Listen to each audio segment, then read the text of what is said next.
The mirror trick every Halloween, kids dared each other to play Bloody Mary. Most laughed it off as silly. But not Kayla. She loved testing the line between thrill and terror.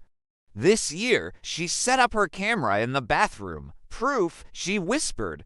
No ghost is gonna show. The room was dark except for a single candle. Her reflection wavered in the glass, eyes gleaming with excitement. She held her phone, recording, Bloody Mary, Bloody Mary, Bloody Mary. Nothing. Kayla smirked at the lens. See? Just a dumb. Her reflection blinked. Kayla froze. She hadn't. Her reflection tilted its head, lips curling into a grin Kayla didn't make. Slowly, it raised a hand and pressed its palm flat against the glass. Kayla backed away. The reflection didn't. It leaned closer, its smile stretching to wide, teeth to sharp. The candle flickered. On the video, the mirror stayed normal, just her, standing frozen in fear. But in the glass, her reflection's lips moved, whispering, "Let me in." Kayla stumbled for the door, but it wouldn't budge. Her reflection reached out, the glass rippling like water. A cold hand brushed her cheek from the other side. No, she whispered. With one sharp jerk, the reflection yanked her forward. She slammed into the mirror, falling into blackness. Her phone clattered to the tile floor, still recording. On the video, Kayla was gone. Only the mirror remained empty, except for her reflection, still standing there, smiling, waiting. The pumpkin child. Old Man Harker's pumpkin patch was famous in town. Every Halloween, families came to pick the biggest, brightest pumpkins. But no one knew Harker's secret why his pumpkins always grew so large, so lifelike. This year, 17-year-old Emma and her little brother Toby snuck into the patch after dark. They wanted to carve their own before the crowds arrived. The field glowed under the moonlight. Dozens of pumpkins sat heavy on the vines, their orange skin shining as if polished.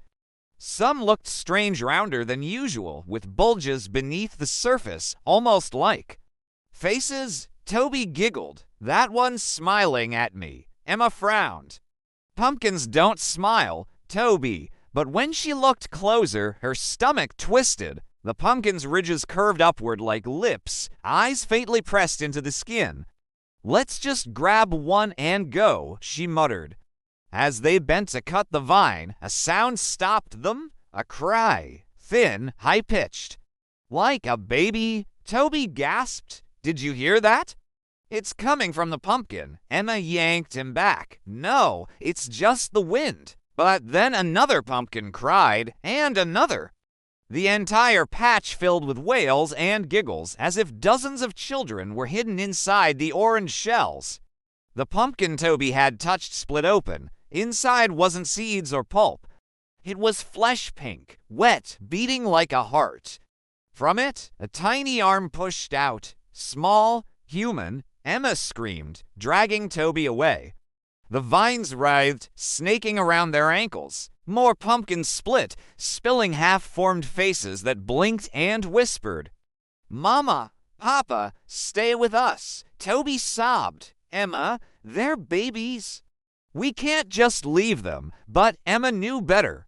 She remembered the whispers about Harker, how his wife had died giving birth, how no children ever survived in his family. He'd found another way to grow them. The vines tightened. The ground split. Emma and Toby fell, swallowed into the dirt, dragged beneath the pumpkin roots.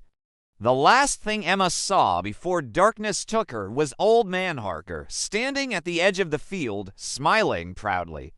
"Harvest came early this year," he said, and the pumpkins cried louder, calling him father. Past lives, the antique shop smelled of dust and decay. Each shelf held relics from forgotten lives, things which once held meaning, but now meant nothing. For Rowan, it was treasure. After her grandmother died, she'd inherited the shop and everything in it. She organized the clutter, making sense of years of hoarding. Among the countless items, she discovered a small leather-bound journal tucked behind a chipped teacup.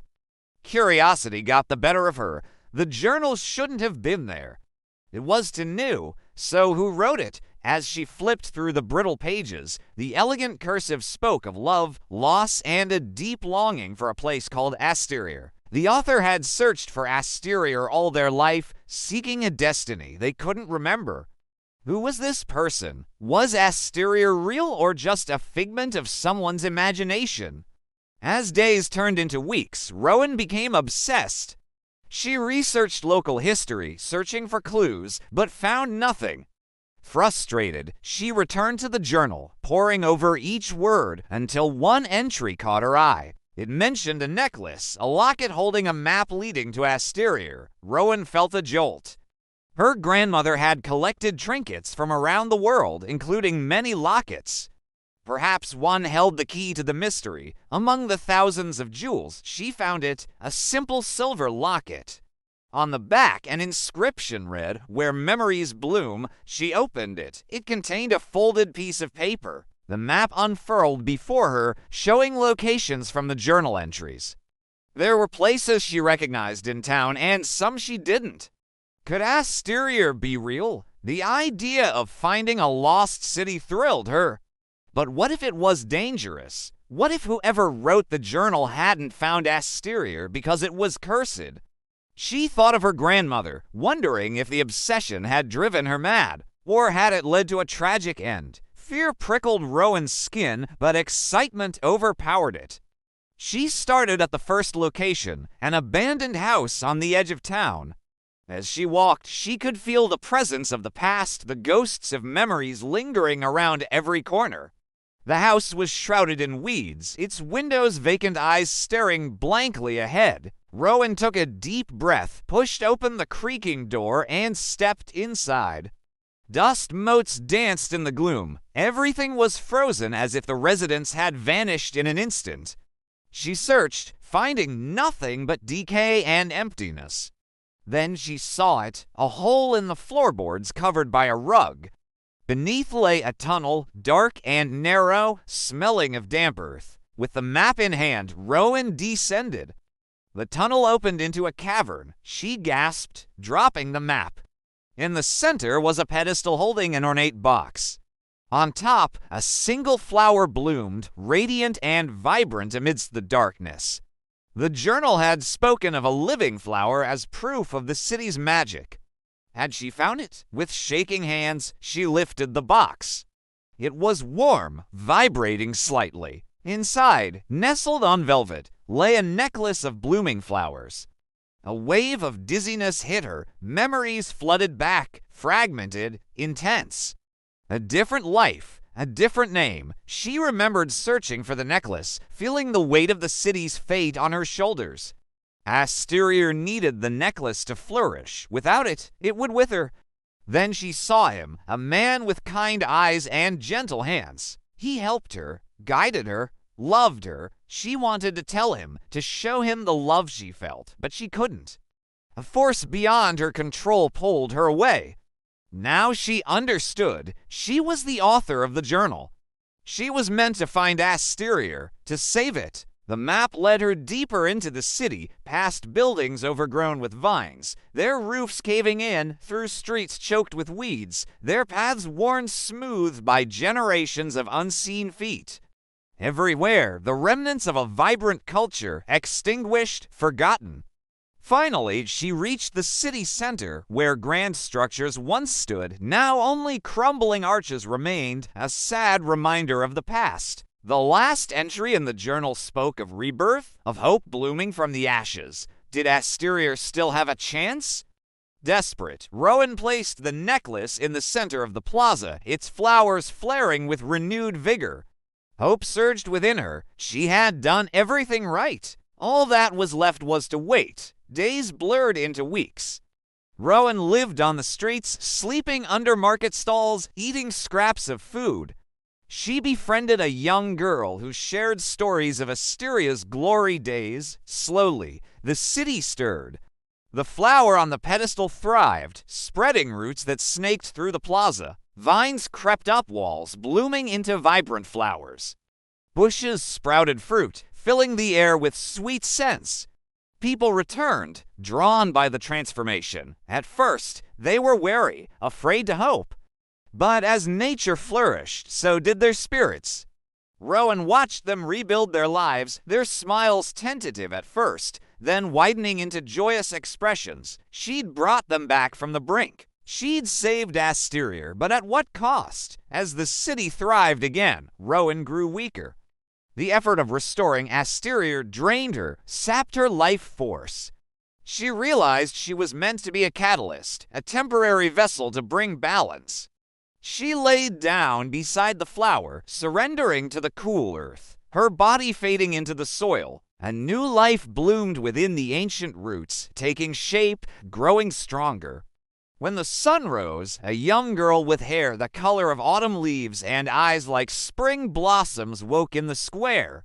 The necklace rested against her chest, its flowers glowing warmly. She looked up at the thriving city, her smile reflecting the dawning hope. She knew her purpose. She was the keeper of Asteria, and it was up to her to keep the balance. The Library of Shadows no one remembered when the Midnight Library was built. It wasn't on maps, and in daylight, the building looked abandoned, windows boarded, roof sagging, weeds choking the path. But every Halloween, as the clock struck 12, its doors creaked open and light spilled onto the street. Ellie had heard the stories her whole life. If you borrow a book from the Midnight Library, you'll learn a truth you were never meant to know. Most kids dared each other to go near it, but Ellie was braver, or maybe just more foolish. This Halloween, she pushed the heavy doors open. The inside was breathtaking. Shelves stretched higher than she could see, vanishing into shadow. Candles floated in the air, dripping wax onto nothing. The scent of old paper and dust filled her lungs, but under it lingered something else copper, sharp like blood. At the front desk sat a librarian, pale skin, eyes hidden behind glasses that reflected only candlelight, smile too wide to be kind. "Welcome, reader," the librarian said softly. "Find what calls to you." Ellie hesitated. "How do I know which book is mine?" "You'll know," the shelves whispered as she walked past. Pages rustled though no breeze stirred. Spines glowed faintly, letters rearranging themselves when she glanced at them. One book slid out on its own and dropped at her feet. She picked it up. The cover bore her full name. Her hand shook as she opened it. The first page described her childhood. Every detail was there: the stuffed rabbit she lost at 6, the scar on her knee, the night she cried when her father didn't come home. The book knew everything. Heart racing, she flipped forward. The pages described her present moment in chilling detail, standing in the Midnight Library, reading her own story. She gasped and slammed it shut. The librarian's smile widened. Once opened, the book cannot be returned. "You must read." "I don't want to," Ellie whispered, but the pages flipped on their own. Words scrawled themselves across the parchment in fresh black ink. She saw herself leaving the library, running into the street, trying to tell people what she'd found. No one believed her. No one could. The next pages showed her screaming at shadows that followed her everywhere. Her friends avoided her. Her mother wept. By the last page, Ellie was alone, surrounded by books that whispered in the dark, her eyes hollow, her lips moving soundlessly. The final words burned onto the paper, and she never left the library again. Ellie dropped the book and bolted for the door. The shelves groaned, closing in, the whispers rising to a fever pitch. The librarian called out, voice echoing, "Your story is not finished, child. You cannot leave until the last page is written." She pushed against the door it opened. Cold night air hit her face. She ran, not daring to look back. But when she reached her house, her mother was waiting at the door, pale and smiling strangely.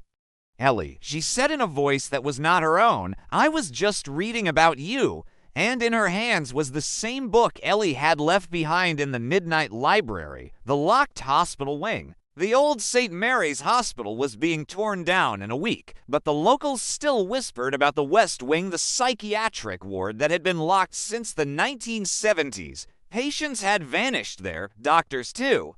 No one ever spoke about why. On Halloween night, for nursing students Clara, James, Naomi, and Victor decided to sneak in. They wanted to prove the legends were just ghost stories. The hospital smelled of mold and rust. Their flashlights flickered across peeling paint, broken gurneys, and doors marked condemned. At the far end of the corridor stood a double door with iron locks and chains. "That's it," Clara whispered. Victor grinned, bolt cutters in hand. "Time to meet the ghosts." The chain snapped too easily, as if they'd been waiting. Inside, the air was colder, heavier. The ward was lined with rooms on either side, doors with tiny barred windows. Some still had names scratched into them. Patient 34, patient 56. The silence was thick, pressing against their ears. Naomi swallowed hard. "Why do I feel like we shouldn't be here?" Then came the sound. Tap, tap, tap. From behind the doors, fingernails against glass. One by one, the little barred windows filled with faces gaunt, pale, eyes sunken but burning with hunger. "Impossible," James whispered. "This place has been sealed for decades." The patients moved in unison, mouths opening. No sound at first, then a shriek erupted, loud enough to shatter glass. The students screamed, covering their ears. The doors burst open, though the locks hadn't moved. Figures shuffled out dressed in tattered hospital gowns, their movements jerky, unnatural, like puppets. Victor swung the flashlight. "Run." They bolted down the hall, but the corridors seemed longer than before, stretching endlessly. The emergency exit never got closer. Behind them, the patients scuttled faster than human, hands clawing at the walls, leaving bloody streaks. James tripped, dragged screaming into one of the rooms. The door slammed shut behind him, locking itself. His screams cut off instantly. Naomi sobbed, "We can't get out, we're trapped in their ward." The overhead lights buzzed, then flickered to life for the first time in decades. On the walls, words had appeared, scrawled in what looked like dried blood. "Welcome back, doctors." Clara's stomach dropped. "Doctors, but we're not." Then she saw it. Reflected in the glass of a broken medicine cabinet, their faces were no longer their own. Each of them wore a white coat, name tags pinned to their chests, eyes hollow with exhaustion. The patients weren't escaping. They were waiting for their doctors to return. And now the students had taken their place. The doors slammed shut, locking them inside forever. The candle ritual, it started as a joke. 5 friends, Lena, Mark, Chloe, Ryan, and Josh, dared each other to light black candles in the graveyard on Halloween night. The ritual of 5, they called it. They met at midnight, each carrying a candle bought from the strange little shop on Elm Street. The shopkeeper had warned them, never let the 5th candle burn out. They laughed, thinking it part of the act. They gathered in a circle among the crumbling headstones, the wind howling, leaves scattering like whispers. One by one, they lit their candles. For a moment, nothing happened. Then the air grew heavy. The flames didn't flicker with the wind. They bent inward, toward the center of the circle, as though drawn to something unseen. Ryan smirked. "See? Cheap trick. They're just a hand shot out of the dirt between them, skeletal and twitching." Chloe screamed, stumbling back, but the circle held her in place. Shadows rose from the graves, shapes half-formed, dripping with darkness. The friends huddled closer, terrified. "Blow them out," Josh yelled. They tried, but 4 flames went out easily. One did not. The 5th candle burned steady, the wax melting faster than natural, as though eager to finish. The ground quaked. A voice seeped from beneath. "You called." "I've come." The shadows closed in, brushing icy fingers across their faces. Each one whispered secrets in the friend's ears, ugly truths, things no one should know. Lena clutched her candle, tears streaming. "It won't go out." It won't. The wax dripped onto her hand, burning through her skin, fusing the candle to her flesh. The flame flared brighter, feeding on her blood. The voice laughed. 5 candles, 5 souls, 1 mistake. As the last drop of wax hit the dirt, the flame roared upward, splitting the earth open. From below, something vast and hungry pulled itself free. The next morning, the graveyard was empty. No friends, no candles. Only 5 new headstones, freshly carved, their names etched in stone. And every Halloween, those same 5 candles light themselves again, waiting for the next circle, the midnight caller. The old landline in Emily's grandmother's house hadn't worked in years. The phone sat on a dusty table, its cord frayed, its receiver yellowed with age. No one had touched it in decades, until Halloween night. At exactly 3 a.m., the phone rang. Emily sat up in bed, heart pounding. The sound was shrill, echoing through the quiet house. She stumbled into the hall, whispering, "Grandma, did you hear?" Her grandmother appeared in the doorway, pale. "Don't answer it." "Why not?" "Because whoever answers doesn't stay." The ringing continued, loud and insistent. Emily swallowed hard. "That's ridiculous." "It's just a phone." Her grandmother's voice trembled. "Please, let it ring." But curiosity gnawed at Emily. She crept to the table, hand hovering over the receiver. The phone's small light flickered, though it wasn't connected to power. She picked it up. For a moment, silence, then a faint whisper, "Hello, Emily." Her blood ran cold. "Who is this?" The whisper grew louder. "You don't know me yet, but I know you." "I've always known you." The line crackled. She heard footsteps her own, echoing as if someone was following her through the house. "Stop it," she snapped. "This isn't funny." The voice chuckled. "Look behind you." Emily spun. No one, but when she turned back, the reflection in the dark TV screen across the room wasn't hers. It was a pale figure, grinning, holding the phone to its ear. Her hand shook. "What do you want?" The whisper hissed, "To bring you here.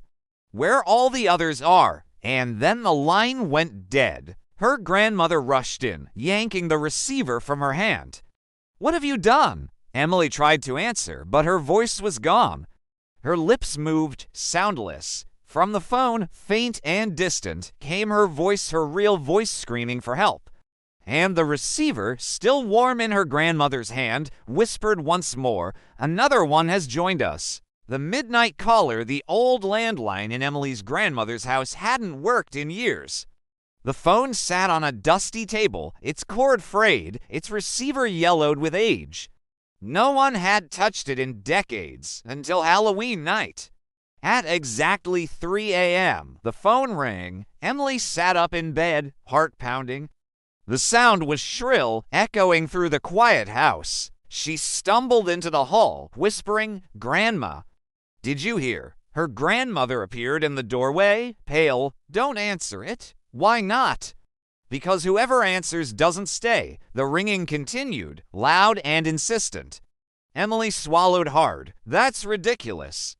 "It's just a phone." Her grandmother's voice trembled. "Please, let it ring." But curiosity gnawed at Emily. She crept to the table, hand hovering over the receiver.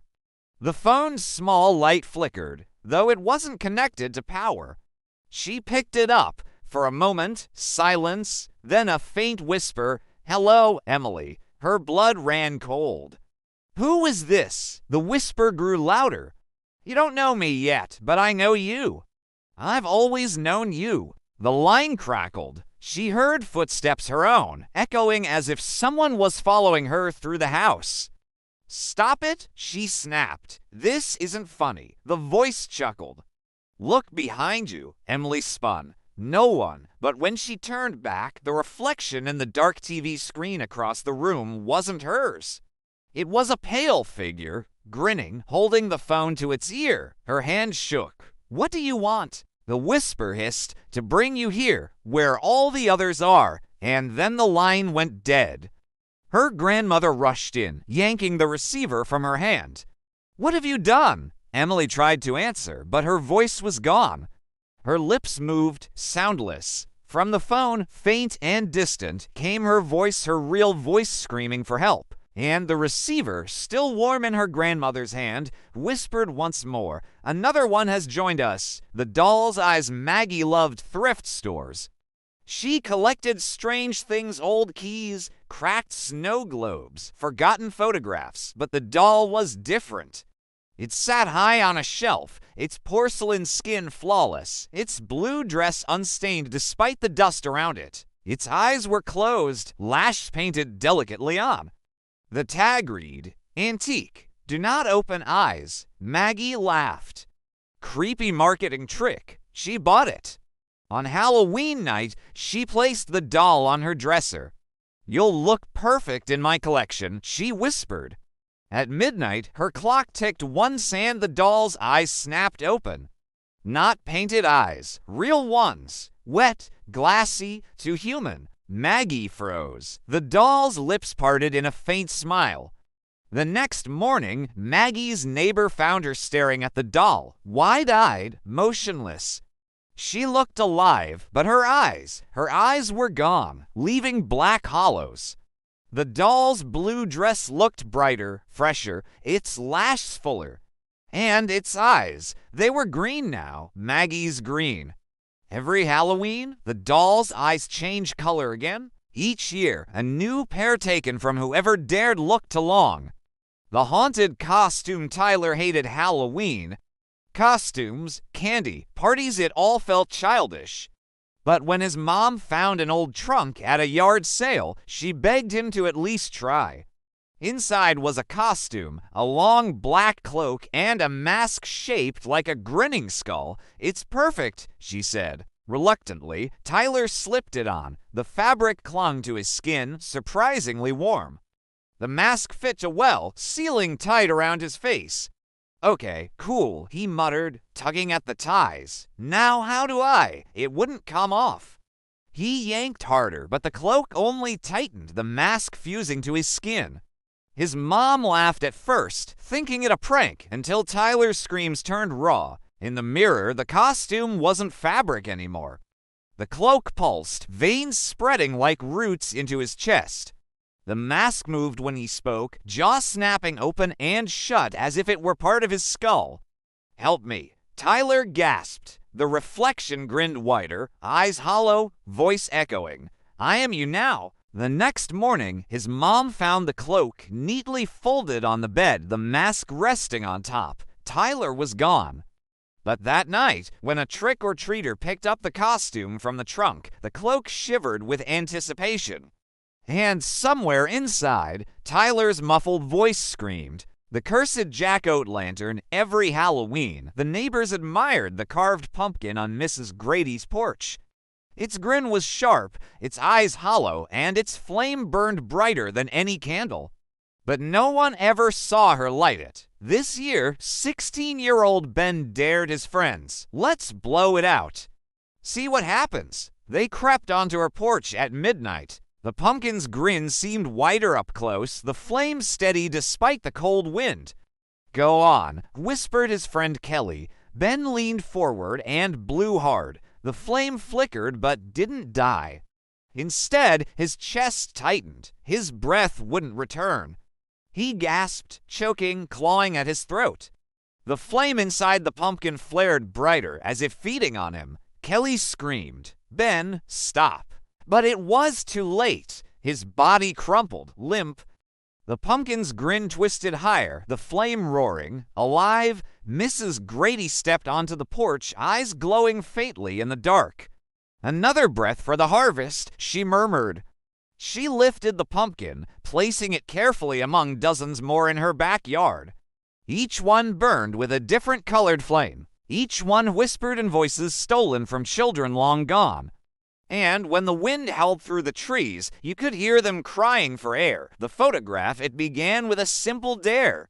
During a chilly October night, for college friends Lena, Marcus, Tara, and Drew explored an abandoned photography studio on the edge of town. The building had been closed since the 1960s, after the owner, Mr. Halloway, disappeared.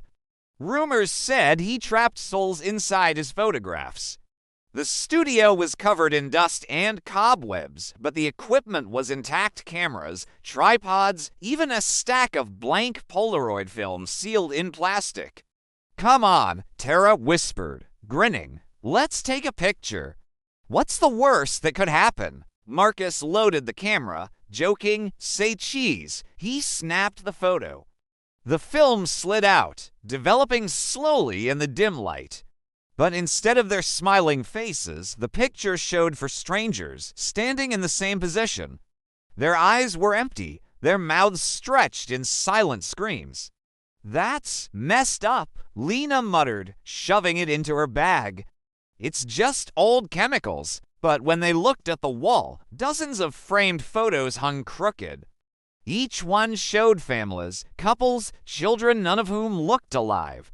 The eyes were always the same, hollow, pleading. They laughed nervously and left. That night, Drew woke to the sound of a camera shutter in his apartment. A flash lit the room. On his desk sat the Polaroid, freshly developed. This time, it showed him alone, asleep, a shadowy figure standing over his bed. By morning, Drew was gone. The others panicked, calling his phone, checking his apartment. All they found was another photo pinned to the wall, Drew screaming silently inside a black and white frame. One by one, the friends began to vanish. Each disappearance followed the same pattern, a photo arriving first, showing them in their most vulnerable moments, showering, walking home alone, sleeping. The figure behind them grew clearer in every picture. By Halloween night, only Lena was left. She returned to the studio, clutching the camera, desperate to destroy it. The frames on the wall had changed. Marcus, Tara, and Drew now hung there, faces pale, eyes wide. A whisper rose in the dark. "Say cheese." The shutter clicked on its own. The last thing Lena saw was the flash.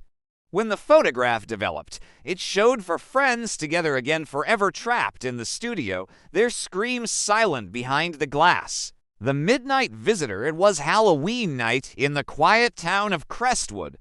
The streets were nearly empty after the trick-or-treaters had gone home, candy buckets clutched in their small hands.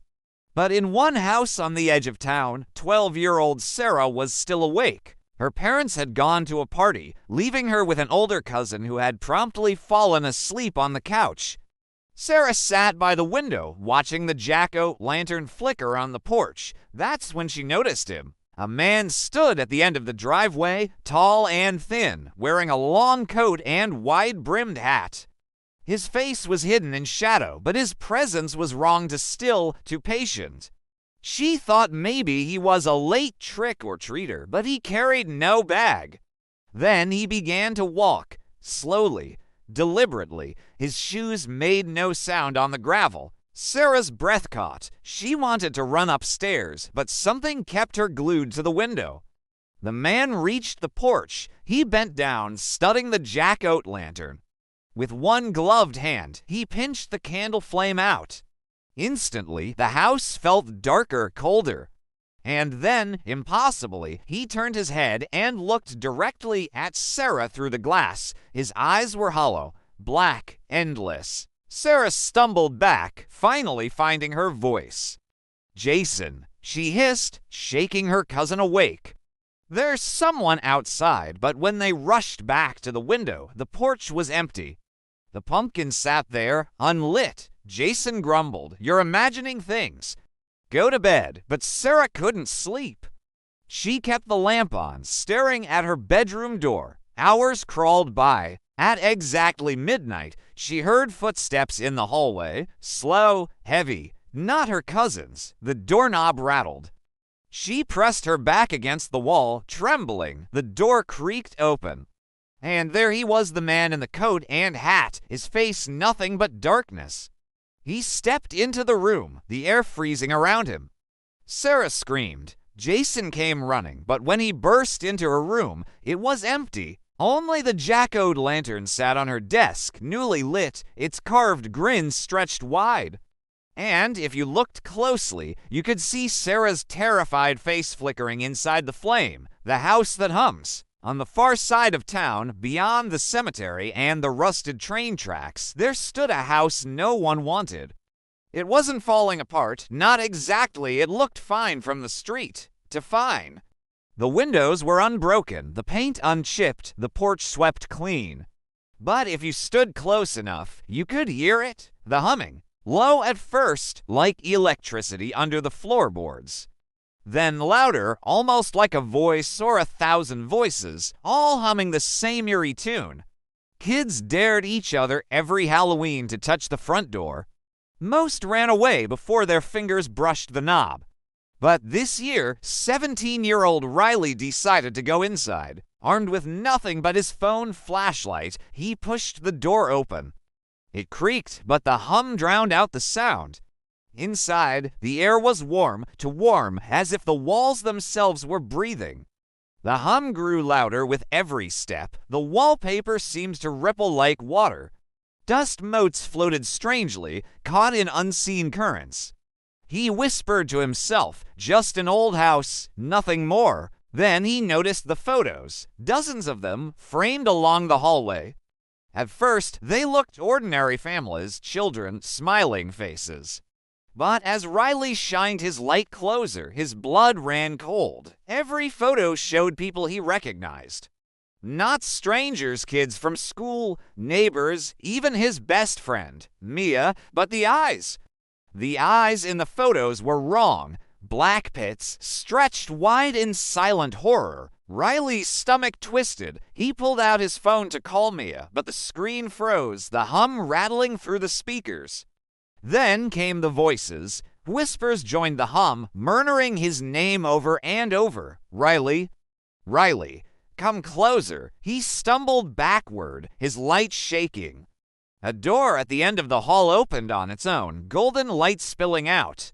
Against every instinct, Riley stepped inside. The room was filled with more photos, hanging from ceiling to floor, but these weren't printed.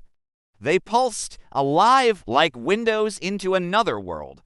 Behind the glass, he saw the missing kids Mia, others all pounding, screaming, their mouths open but their hum filling the air instead of their voices. A cold hand brushed his shoulder. He spun. The house itself seemed to be folding inward, the walls bending like flesh. A face formed in the plaster, eyes black pits, mouth wide, humming. Riley screamed and ran for the door. But when he burst outside, he wasn't on the street anymore. He was in one of the photos. On Halloween night, the house hummed louder than ever. And the frames in the hallway had one new picture, Riley, frozen mid-scream, his eyes black and empty.